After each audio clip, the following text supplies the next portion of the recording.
Rafael, agora pegando o gancho, né, da tua resposta aí. Então, é uma empresa que, né, já iniciou a implementação, né, já há algum tempinho, e vamos dizer que ela tem hop implantado. Partindo mais agora para o primeiro princípio, né? A gente já sabe que o erro ele não é intencional, ele não é produto de escolha do ser humano.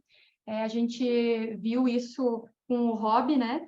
Que ele reforça na teoria do One Brain, Three Minds, onde ele mostra para a gente que a gente fica 95% do nosso tempo inconsciente e só 5% do tempo a gente está consciente, ou seja, a gente toma decisões na maior parte do tempo de forma inconsciente, rápida, eficiente, porém sem parar para pensar, a gente simplesmente faz, né? E sobra esse 5% do tempo em que a gente é mais analítico, mais sistemático, mais pragmático para tomar decisão.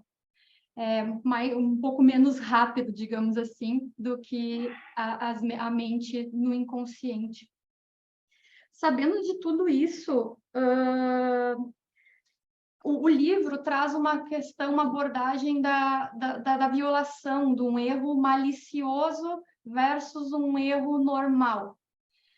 Eu queria saber de ti, né, já que você trabalha numa empresa que tem hop implantado, você está puxando isso, existe essa linha tênue entre violação, um erro malicioso e o erro normal, ou não? Não existe, a gente não pode trabalhar com essa linha, porque em muitas vivências, experiências minhas, como eu disse de Safety One, a gente vê aqueles comitês que julgam ou definem o futuro daquela pessoa que cometeu um desvio sobre uma regra de ouro, né? Ou que não cumpriu um procedimento que para aquela empresa era crítico. Aí afasta o funcionário até que esse comitê decida a vida dele. Me parece que eles estão, talvez, tratando isso, violação e erro normal. Não sei se seria isso, mas queria te ouvir. Olha, Fabi, essa foi uma excelente pergunta, tá? Eu só queria fazer uma ponderação, é que se você me perguntasse hoje, Lian, você está com um hop implantado? Eu te responderia que nós estamos em implantação ainda, porque a gente ainda tem muito traço de segurança tradicional que é puxado pelo segmento eólico, né? O próprio segmento eólico cobra evidências de segurança tradicional. Tipo, eu vou te dar aqui um exemplo, tá? Vamos supor que o cara exatamente cometeu uma infração em campo, o cliente entra em contato, né, com a gente, abre uma não conformidade e cobra uma advertência, né? Então, é muito complicado isso, é muito complicado. Eu acho que, assim, quando eu penso nessa linha tênue entre o erro normal e o erro malicioso, eu penso que se E ele... existe, né? eu penso assim, que se ele é malicioso, eu vejo duas condições para que isso aconteça. Uma, a pessoa, por si só, eu vou usar o termo mau caráter, tá? Por si só, ele não é uma pessoa do bem, tá? Ele é uma pessoa mau caráter. E a segunda é que ele foi transformado nessa condição pela empresa, tá? É uma pessoa que está desmotivada, é uma pessoa que está chateada, é uma pessoa que a empresa colaborou fortemente para que ele fique desse jeito, tá? Então, eu ainda lido com muitas situações dessa, tá? Com relação ao erro. Eu vou trazer aqui para vocês aqui um exemplo bem prático que eu tive que intervir e isso gerou boas reflexões, tá? Isso aconteceu depois de duas violações de excesso de velocidade que a gente teve dentro de um parque, de um parque eólico no mesmo cliente, tá? A gente teve duas situações que colaboradores distintos violaram o limite de velocidade e um deles ultrapassou o cliente viu e abriu uma não conformidade para a gente. O outro, infelizmente, ele capotou o carro, mas ele está bem.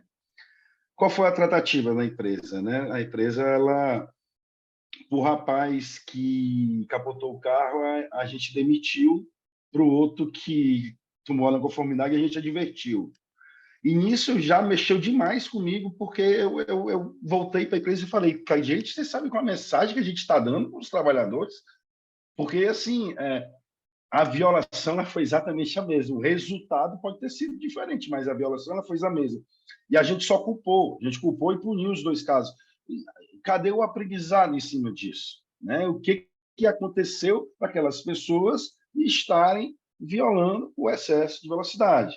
Uhum. E a gente pode ver, depois que já tinha sido tomadas essas decisões, eu puxei o time de HS e fui atrás de estudar o que estava acontecendo. A gente teve situações que foram motivadas pelo nosso próprio arranjo físico dentro de um parque eólico, que é enorme, é gigantesco, então nosso material de trabalho estava bem distante do local onde a gente estava, então fazia com que as pessoas andassem mais rápido.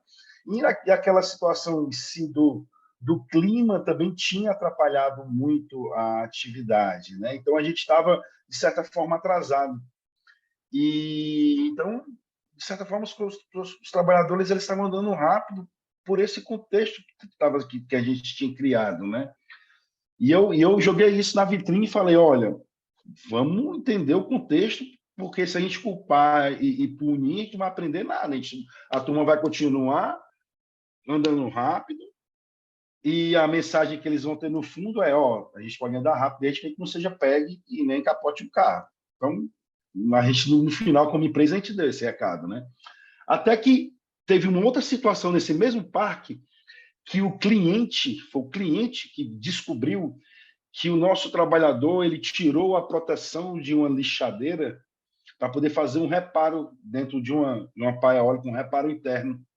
E por que ele tirou essa proteção? Olha só, ele tirou porque ele não estava enxergando o local onde ele precisava reparar, e ele precisava reparar com perfeição, porque precisava liberar ali a atividade, né, para poder a torre voltar a operar, voltar a gerar energia. Existe uma pressão muito grande em cima disso.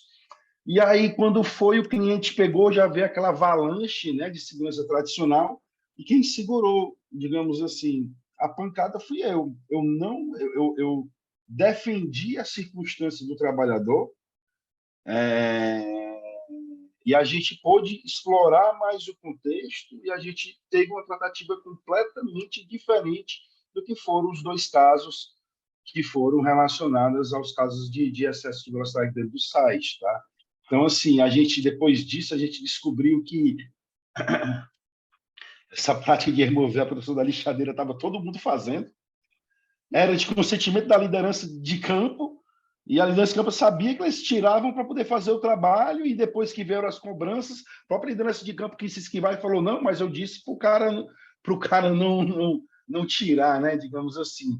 Mas a gente teve uma tratativa completamente diferente, a gente, no final da história, tá? A gente trocou o maquinário, e agora o cara consegue utilizar o maquinário com toda a proteção, não está removendo nada e está conseguindo fazer o trabalho dele como precisa ser feito, né? Então, como eu estou te falando, a gente vai lidando com cada caso que vai surgindo e vai aproveitando essas oportunidades para estar trazendo a filosofia do HOP e as outras filosofias, né, relacionadas às novas visões de segurança. Legal. Você abriu aí uma oportunidade para a gente pular alguns princípios, mas falar já do que o contexto influencia o comportamento, né? E aí eu vou pedir para o nosso amigo Adilson comentar aí de que forma que o design, né? Você também tocou falou, né, sobre o jeito que o Parque Fabril está montado, né? Está distribuído. Então, eu quero pedir para o Adilson comentar com a gente aí de que forma que o design pode ajudar a segurança e quais são os benefícios de a gente fazer design for safety. Perfeito, obrigado, Fabi. Bom, os exemplos do Daniel foram muito ricos, né? E todos eles mostram claramente, primeiro, que nós não temos nem terroristas e nem pessoas estúpidas trabalhando com a gente. Então, se elas fazem alguma coisa, 99,999% é para poder ajudar a empresa. Inclusive o desvio benéfico, que é esse de tirar a proteção, porque isso também vivia todas as empresas que eu passei, ou seja, o contexto, que acho que um dos princípios mais fortes que tem dentro do Hop é justamente isso, é ele que dirige todo tipo de decisão, né? E a partir do momento que você olha a oportunidade de aprender com o sistema e modificar o contexto, e onde a gente modifica o contexto? Na organização e no design. Não tem outra forma, porque você pode melhorar as condições com as pessoas que estão lá. Mas não podemos esquecer que essas pessoas, graças a Deus, vão ser promovidas, elas vão sair dali para uma melhor. E vai chegar gente nova, que não viveu isso. Então, aquele erro, ele fica lá preparado como armadilha para aquele que não conhece.